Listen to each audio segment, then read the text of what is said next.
artinya ada angin yang bersama. Nah pada saat itu sebetulnya ada dokter di desa itu yang sudah berpawarana atau menyatakan bahwa kalau seandainya para biku membutuhkan obat atau perawatan, bilang atau bisa meminta bantuan kepada dokter tersebut. Artinya bahwa para biku bisa meminta kepada orang yang sudah pawarana atau meminta kepada sanak keluarga, ibu, adik atau kakak bisa meminta. Tetapi kepada orang lain yang tidak pawarana hendaknya tidak meminta.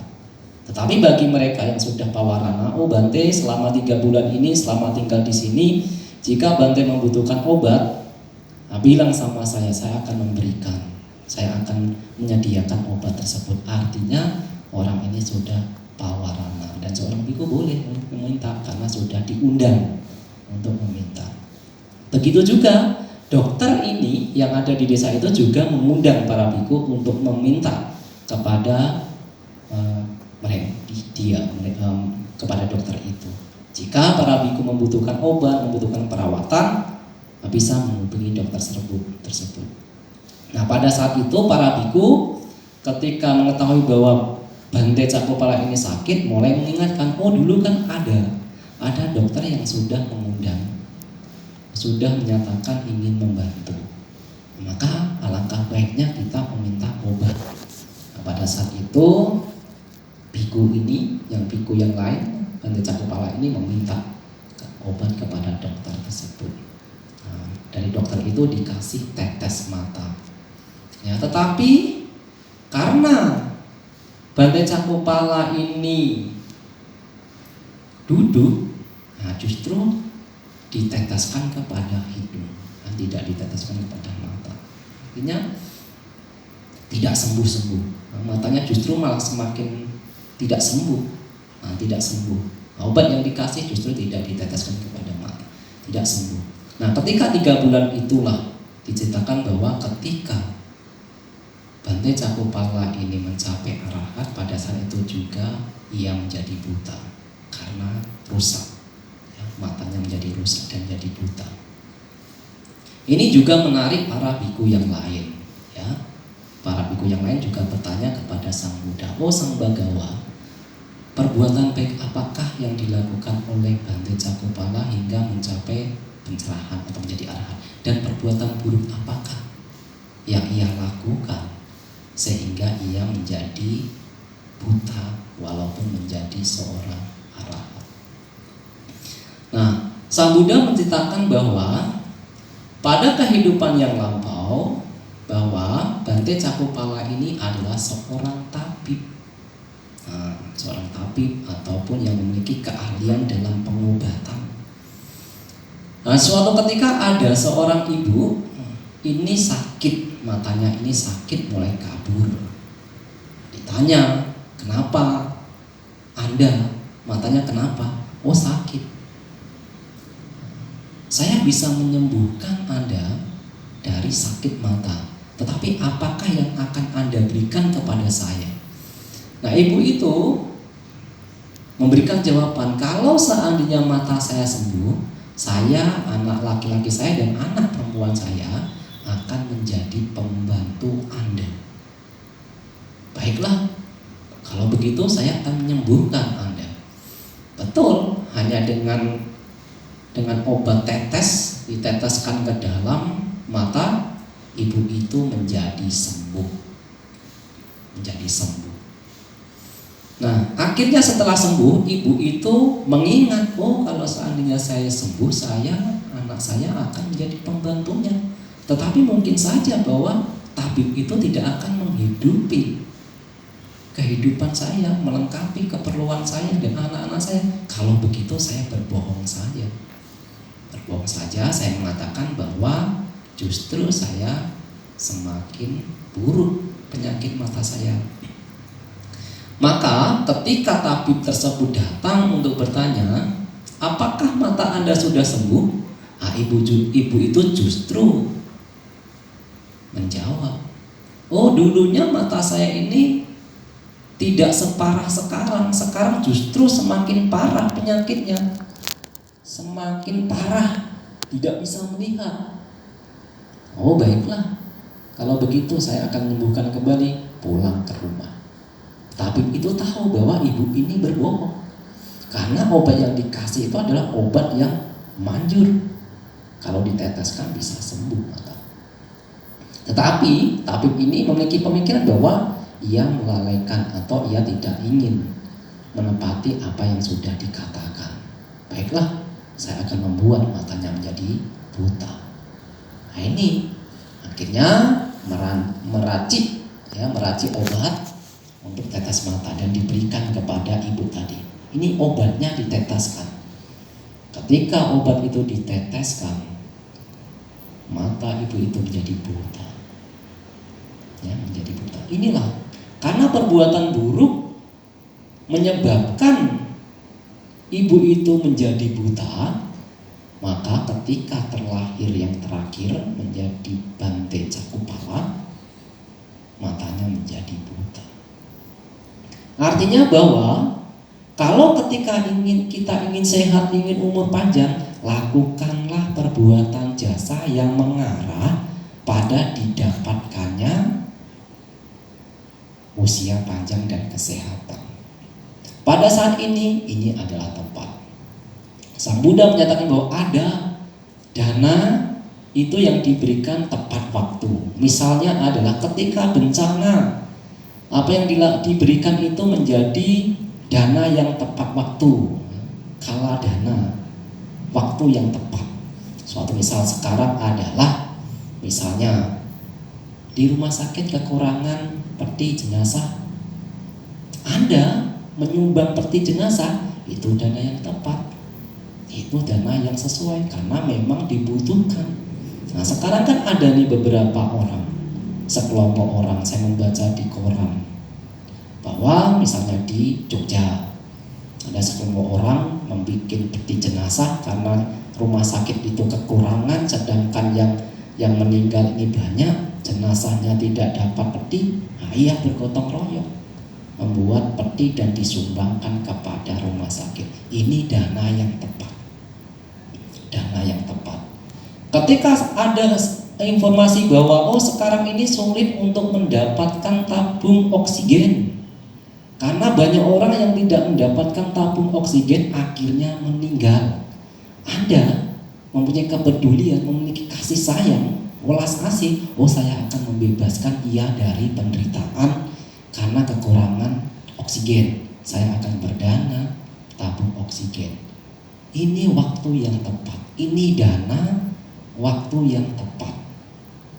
Artinya Anda berdana untuk memperpanjang usia orang lain. Karena Anda berdana untuk memperpanjang usia orang lain, akhirnya Anda juga akan mendapatkan usia panjang.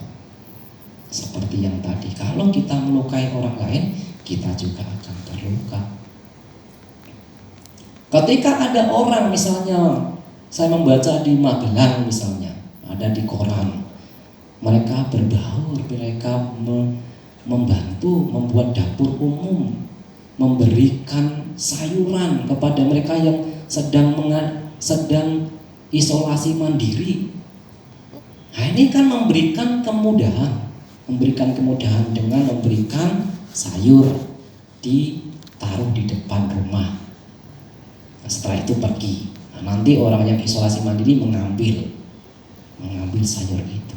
Ini kan dana yang tepat waktu karena memudahkan orang lain.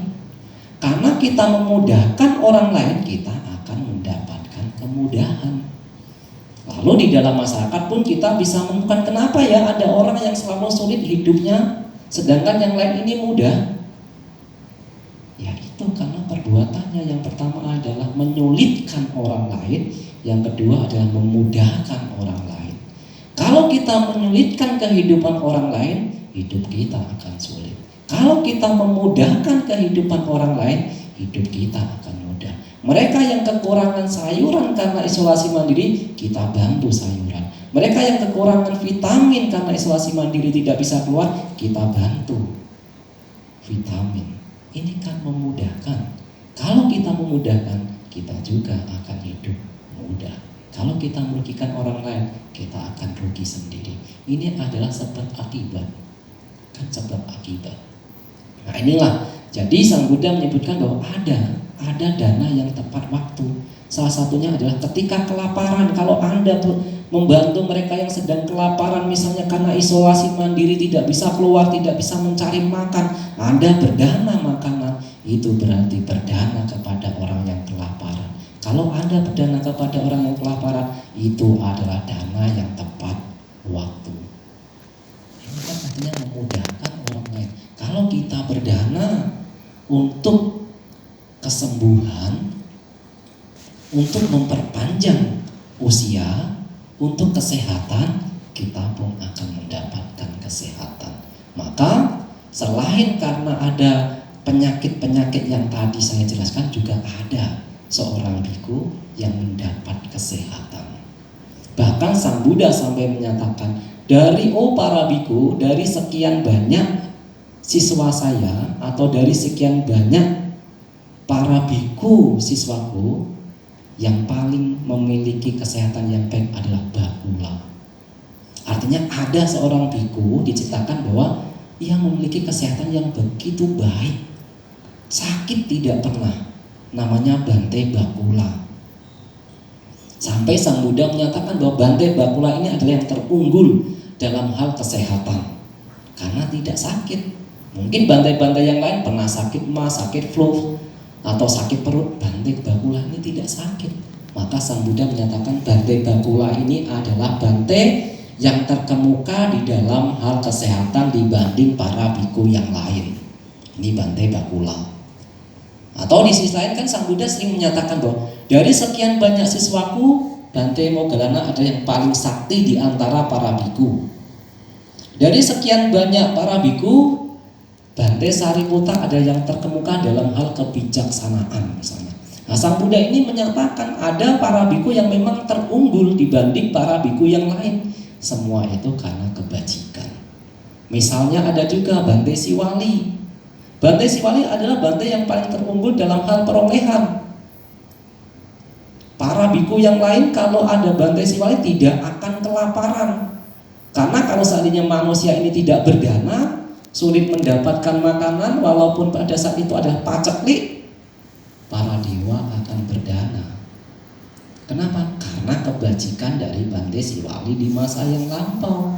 Akhirnya ia tidak kekurangan di dalam perolehan makanan, obat-obatan, tempat tinggal, dan jubah.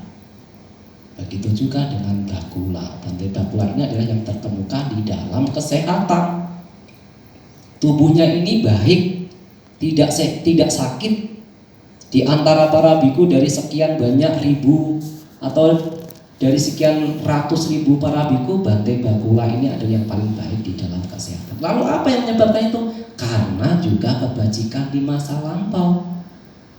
Banyak sekali di dalam komentar, ada beberapa komentar yang menjelaskan bahwa Bante Bakula ini dulu juga suka memberikan obat menyembuhkan orang yang sakit. Nah, suatu misal ketika Buddha Anomadasi muncul di dunia, ketika Buddha sendiri sakit, dijelaskan sakit. Nah, ketika itu Bante Bakula ini adalah terlahir menjadi seorang petapa di pegunungan, ya, menjadi petapa di gunung dan memberikan obat, meracik obat daun-daunan di gunung diberikan kepada Buddha Anomadasi, sembuh. Begitu juga dengan kehidupan berikutnya ketika para Buddha yang lain muncul juga.